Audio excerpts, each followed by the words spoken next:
কাদুগটি tree পার্কে insect hotel দেখে অংশু আর কুহু তো এক্কেবারে অবাক। নমস্কার, আমি প্রিয়াঙ্কা। আমার নতুন আরও একটা ভিডিওতে সবাইকে স্বাগত জানাই। শনিবার সকালে ব্রেকফাস্ট করে আমরা বেরিয়ে পড়েছিলাম ব্যাঙ্গালোরের একটা নতুন জায়গা ঘুরে দেখার জন্য, কাদুগটি ট্রি পার্ক। প্রায় 22 একর জায়গা জুড়ে এটি একটি আরবান ফরেস্ট। সকাল 6টার থেকে সন্ধ্যে 6টা অবধি পার্কটি খোলা থাকে। ভেতরে ঢুকে প্রথমেই চোখে পড়ল ছোট্ট একটা জলাশয়। জলের ওপরে আবার একটা ফুল ফুটে রয়েছে, আর জলে প্রচুর ছোট ছোট মাছ রয়েছে। পুরো পার্ক জুড়েই হাঁটার জন্য সুন্দর রাস্তা করা রয়েছে।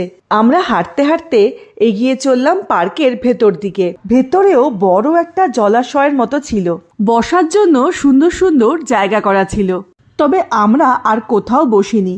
পার্কের মাঝামাঝি জায়গায় বেশ বড় একটা চিলড্রেন্স পার্ক রয়েছে, আমরা সেই দিকেই এগিয়ে যাচ্ছিলাম। অনেক রকমের রাইডস ছিল। কুহু তো দেখে খুব খুশি হয়েছিল, প্রত্যেকটাই অনেকক্ষণ ধরে চড়েছিল। পাশে বড়দের জন্য একটা ওপেন এয়ার জিমের মতো করা ছিল। বেশ অনেকটা সময় এখানে কাটিয়ে আমরা আবার শুরু করলাম হাঁটা।